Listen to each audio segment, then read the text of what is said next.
எதிர்காலத்தில் நடைபெறவிருக்கும் தேர்தல்களில் இந்தியர்களின் வாக்குகளே வெற்றி தோல்வியை தீர்மானிக்கும் என்றும், இந்தியர்களின் வாக்குகள் 20 விழுக்காட்டுக்கும் குறைவாகவே உள்ள தொகுதிகளில் கூட அவர்கள்தான் வெற்றியை தீர்மானிப்பார்கள் என்றும் உரிமை கட்சியின் செயலாளர் சதீஷ் தெரிவித்துள்ளார். பக்கத்தான் ஹரப்பானின் வசமுள்ள பல தொகுதிகள், குறிப்பாக டிஏபி வேட்பாளர்கள் வெற்றி பெற்றிருக்கும் தொகுதிகள் இந்தியர்களை நம்பியே உள்ளன.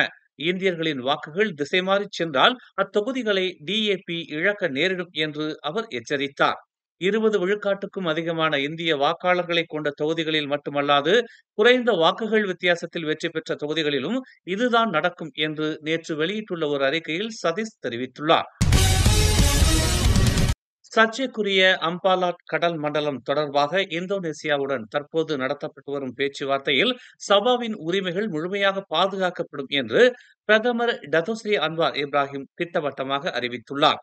சுலாவாசி கடலில் எண்ணெய் வளமிக்க பகுதி மீதான சபாவின் இறையாண்மையை தாம் பொருட்படுத்தவில்லை என்று கூறப்படுவதை நிராகரித்த அன்வார், எந்த ஒரு உடன்பாடு காணப்பட்டாலும் அது சபா மாநில அரசையும் மாநில சட்டமன்றத்தையும் சம்பந்தப்படுத்தியதாகவே இருக்கும் என்று அவர் விளக்கினார். இந்த எல்லை விவகாரம் இரு நாடுகள் சம்பந்தப்பட்டது என்று குறிப்பிட்ட அவர், இந்தோனேசியா நமது நட்பு நாடு. அதிபர் பிராபோவோ தம்முடைய நெருங்கிய நண்பரும் குடும்ப நண்பரும் ஆவார். இது அணுக்கமான உறவாக மாற வேண்டும் என்று தாம் விரும்புவதாக அன்வார் தெரிவித்தார். சுலாவாசி குறித்து தாங்கள் பேசி இருப்பதாகவும், சபா முதல்வர் ஹஜிஜியும் இதனை செவிமடுத்து தமது கருத்தை தெரிவிக்க வேண்டும் என்றும், வரலாற்று தரவுகளின் அடிப்படையில் கடல் எல்லைகள் மற்றும் கடலியல் சட்டங்கள் குறித்து விவாதிக்க வேண்டும் என்றும் அவர் கூறினார். இதற்கு மாநில அரசாங்கமும் மாநில சட்டமன்றமும் ஒப்புதல் அளிக்க வேண்டும் என்று அவர் தெரிவித்தார். எந்த உரிமையையும் விட்டுக் கொடுக்காமல் முறையாக தாங்கள் பேச்சுவார்த்தை நடத்துவோம் என்று தெரிவித்த அவர், அனைத்து விவகாரங்களையும் வெளிப்படையாகவே பேசுவோம் என்று கூறினார். 6 வயதான திஷாந்த் என்ற இந்திய சிறுவன் நெகிரி செம்பிலானின் ஜம்போலில் கொன்று புதைக்கப்பட்டிருந்த சம்பவம் தொடர்பில் அவனுடைய தந்தை மீது 2 குற்றங்கள் சுமத்தப்பட உள்ளன. அந்நபர் மீது குற்றம் சுமத்த அனுமதி கிடைத்து விட்டதாகவும், மனைவியை தாக்கியது, தன்னுடைய மகன் காணாமல் போனதாக போலீசில் புகார் செய்தது ஆகிய குற்றங்கள் அந்நபர் மீது சுமத்தப்படும் என்று ஜொகூர் மாநில போலீஸ் தலைவர் டத்தோ குமார் தெரிவித்துள்ளார். ஆயினும் கொலை குற்றத்திற்கான தண்டனை சட்டம் 302வது பிரிவின் கீழ் அந்நபரை நெகிரி செம்பிலான் போலீசார் விசாரித்து வருகின்றனர். அவ்விசாரணை முடிவடைந்த பின்னரே அக்குற்றங்கள் சுமத்தப்படும் என்று செய்தியாளர் சந்திப்பில் அவர் தெரிவித்தார்.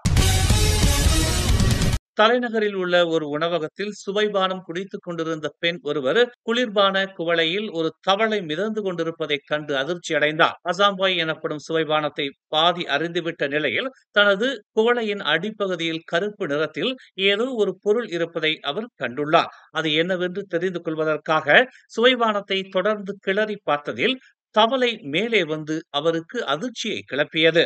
சுவைபானத்தில் தவளை மிதப்பதை காட்டும் படத்தை தமது டிக்டாக் பக்கத்தில் அவர் பதிவேற்றம் செய்துள்ளார். இதனை கண்ட இணையவாசிகள் கடுமையான கண்டனத்தை தெரிவித்துள்ளனர். உணவகத்தின் மோசமான நிலையை இது எடுத்துக் காட்டுகிறது என்றும், அந்த உணவகத்திற்கு எதிராக சுகாதார அமைச்சு தக்க நடவடிக்கை மேற்கொள்ள வேண்டும் என்றும் அவர்கள் வலியுறுத்தி வருகின்றனர்.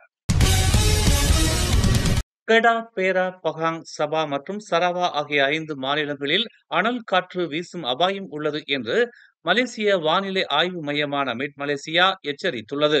அம்மாநிலங்களின் பல பகுதிகளில் வெப்பநிலை 35 டிகிரி செல்சியஸுக்கும் 37 டிகிரி செல்சியஸுக்கும் இடையில் இருக்கும் என்று அது குறிப்பிட்டுள்ளது. கெடாவின் உட்பகுதிகளிலும் தென் பகுதியிலும், பேராக்கின் சலாமாவிலும், பகாங்கின் தெமர்லோ, பெக்கான், ரொம்பின் மாவட்டங்களிலும் கடுமையான வெப்பமும் வறட்சியும் நிலவி வருகிறது.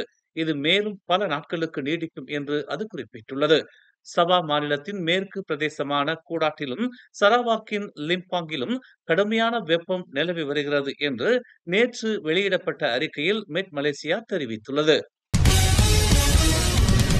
ஸ்லாங்கூர் மாநில இடைநிலைப் பள்ளி தமிழ் மாணவர்கள் மற்றும் தொடக்க தமிழ் பள்ளி மாணவர்களுக்கான 8ஆம் ஆண்டு தான்ஸ்ரீ KR சோமா சுழல்கிண்ண நாடக விழாவும் மற்றும் 1ஆம் ஆண்டு நாவின் பால் சுழல்கிண்ண நாட்டிய விழாவும் நேற்று பந்திங் கோலலங்காட் தேவான் ஸ்ரீ ஜூக்ராவில் சிறப்பாக நடைபெற்றது. தமிழ் கல்வி கலை கலாச்சார சங்கத்தின் ஏற்பாட்டில் நடைபெற்ற இந்நிகழ்வில் 12 தமிழ் பள்ளிகளின் நடனம் மற்றும் இடைநிலைப் பள்ளி தமிழ் மாணவர்களின் நாடகங்கள் இடம்பெற்றன.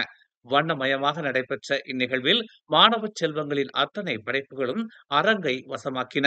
அரங்கம் நிறைந்த கூட்டத்திற்கு மத்தியில் ஆச்சரியம் காட்டியது விழா.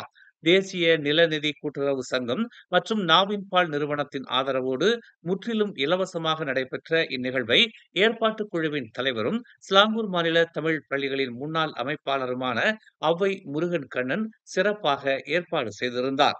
நிகழ்வில் நாடகப் போட்டியின் முதல் பரிசு கோலசிலாங்கூர் மாவட்ட இடைநிலைப் பள்ளிகளின் குழுவிற்கும், 2வது பரிசு காப்பார் பெண்கள் இடைநிலைப் பள்ளிக்கும், 3வது பரிசு சுங்கை மங்கீஸ் இடைநிலைப் பள்ளிக்கும் கிடைத்தது.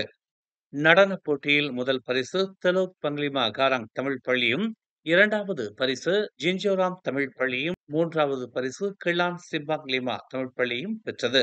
நிகழ்வின் உருக்கமான காட்சியாக அண்மையில் காலமான தனது மகளின் நினைவு தொகுப்பினை திரையில் படரவிட்டு டின்ஜினுக்கான் பாடலுக்கு வேஷமிட்டு ஔவை முருகன் ஆடியது அனைவரையும் கலங்கச் செய்தது.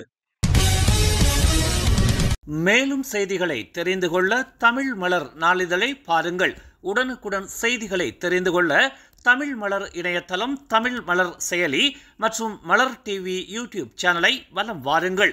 எங்களோடு இணைந்திருக்க மலர் டிவியை பதிவு செய்து கொள்ளுங்கள். உறவுகள் மகிழ்ந்திட விருப்பம் மற்றும் பகிர்வு சேவையை சொடுக்கிடுங்கள்.